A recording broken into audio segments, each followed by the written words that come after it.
É pelo trabalho que a mulher vem diminuindo a distância que a separava do homem. Somente o trabalho poderá garantir-lhe uma independência concreta. Simone de Beauvoir. Olá, meu nome é Amanda e esse é mais um vídeo do quadro Olhar Feminino do canal Papo de Escola. Eu aposto que você já ouviu falar sobre mulheres receberem menos que os homens, ou até tal trabalho não é para mulher. Mas você já se perguntou qual é o motivo? Ou se isso é verdade? Ou até você quer saber um pouco mais sobre o assunto e nem sabe por onde começar. Então saiba que você está no lugar certo. Então pega aí seu suco e vem com a gente que a gente vai bater um papo sobre mulheres no mercado de trabalho.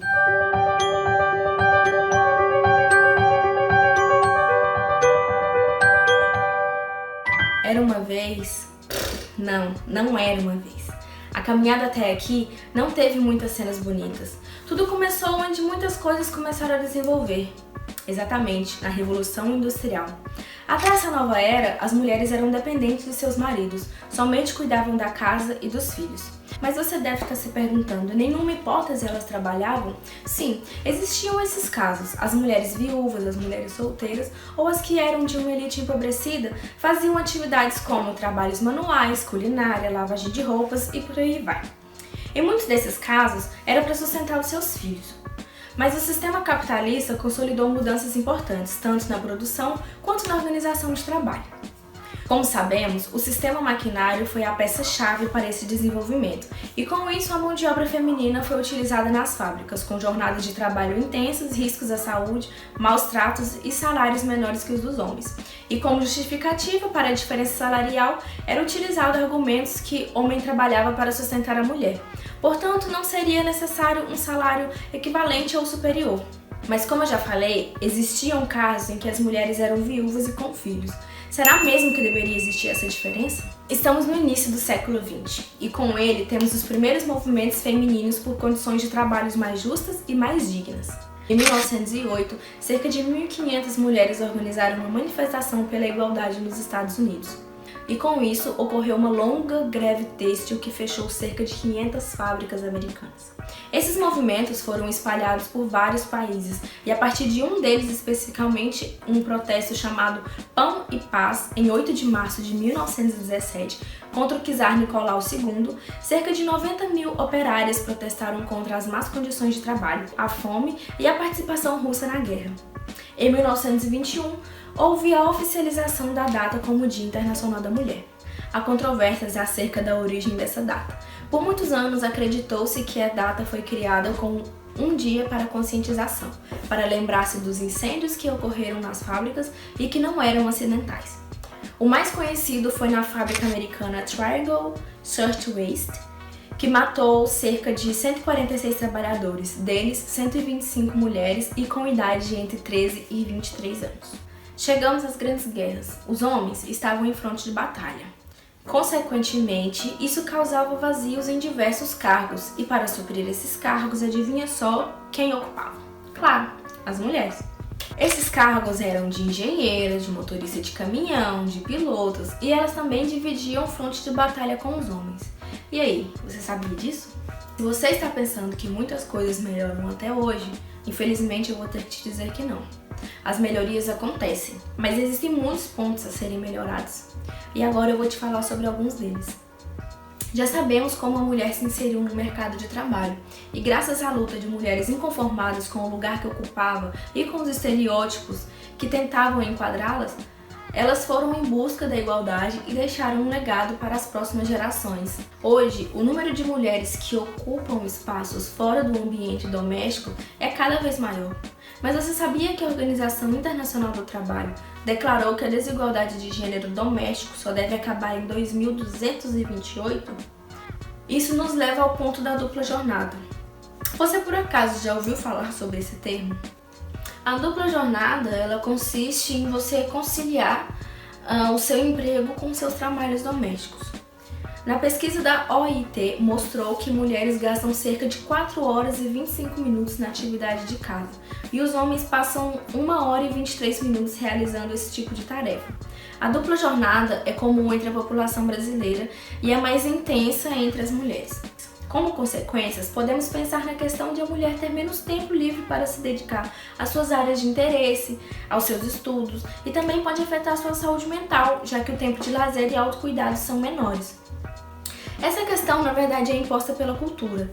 Vou deixar um exemplo. Imagina, uma criança do sexo masculino quer brincar de casinha. O que as pessoas em volta irão pensar? Qual é a primeira coisa que vem à sua mente? Você já parou para pensar que atitudes como mostrar às crianças que cuidar da casa é um trabalho para todos responsáveis por ela? Talvez se conscientizarmos a nossa geração e as próximas, esse tipo de trabalho já vai ser muito mais justo e igualitário. Um fator que também é importante no nosso papo. E a diferença salarial? É importante lembrar que pagar um valor inferior para mulheres que ocupam o mesmo cargo é proibido por lei. Mas vem cá comigo, vamos analisar uma coisa. Segundo o Sebrae, no Brasil são cadastrados 19.228.025 empresas. Agora vamos trabalhar com um exemplo bem simples. Uma empresa X está pagando um salário menor para uma funcionária. Eu te pergunto, como irão descobrir? Ah, mas tem lei, você me fala. E eu te respondo, sim, tem lei, mas existe meio de fiscalização? Vamos analisar algumas hipóteses. O primeiro é a denúncia da própria funcionária, que também envolve outra questão. Vamos supor que ela é mãe solteira e ela passa por isso, mas também precisa trabalhar. Quais são as chances reais dela abrir um processo? Ok, talvez sim, mas a situação dessa funcionária é um pouco complicada. Você concorda? Eu concordo. A segunda opção é um órgão fiscalizador a observar a movimentação trabalhista das empresas. E a terceira seria a denúncia. A denúncia pode ser feita de forma anônima, ou seja, mais uma vez, temos como ponto-chave a conscientização. E se você estiver em contato com algum desse tipo de caso, por favor, denuncie. Como dizia Gandhi, seja a mudança que você quer para o mundo. Ó, mais uma citação para sua redação. Vamos conscientizar, vamos falar sobre algo diferente, coisas que a gente sabe que existe, mas que talvez não saiba como explicar, como aconteceu. E com certeza existe alguém na nossa família ou alguém mais próximo que a gente nem imagina que não sabe que isso acontece, ou que até acredite que a mulher deve receber menos que os homens. E talvez seja o fato de você simplesmente disseminar informações boas e quebrar tabus, você já está ajudando muitas pessoas. E sabe que fazendo isso você nos ajuda a crescer o canal também. Eu vou aproveitar e dar uma dica de série bem interessante para você assistir. O nome é Coisa Mais Linda. A série fala bastante sobre próximos assuntos que vamos abordar. Para a maioria das mulheres, ser mãe é um grande sonho e uma verdadeira dádiva. Mas é bastante comum que se questione os desejos da mulher de ser mãe em uma entrevista de emprego. E isso não acontece com os homens. Além disso, há empregadores que preferem contratar homens para evitar que funcionários tenham licença maternidade. Ao contrário do que muitos empregadores e até mesmo chefes de estado pensam, as mulheres que são mães são muito mais suscetíveis à habilidade de resolver problemas, a lidar com questões emocionais e situações conflituosas. O fato da mulher engravidar não deve ser levado em consideração para que seu salário seja menor. Aliás, respeito. Toda mulher merece ser respeitada, inclusive em seu local de trabalho, porém são frequentemente assediadas. Uma pesquisa realizada pela consultoria social Think Eva, em parceria com o LinkedIn, fez um levantamento com 381 mulheres para analisar os casos de assédio.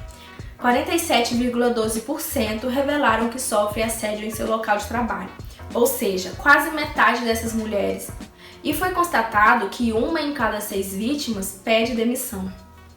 A gente vai deixar o link da pesquisa aqui embaixo, porque talvez você queira ler um pouco mais sobre o assunto, porque isso é muito sério. Esses foram alguns pontos importantes a serem discutidos sobre esse assunto. Deixe aqui nos comentários outros pontos que você já observou ou que já pesquisou. Apoie, igualdade e respeito. E para você se inspirar, clica aqui no link na descrição do nosso vídeo sobre mulheres nas ciências. Saiba como a história de algumas mulheres mais importantes no desenvolvimento mundial. Espero muito que você tenha gostado do vídeo. Não se esqueça de dar like e de se inscrever no canal. Muito obrigada. Tchau!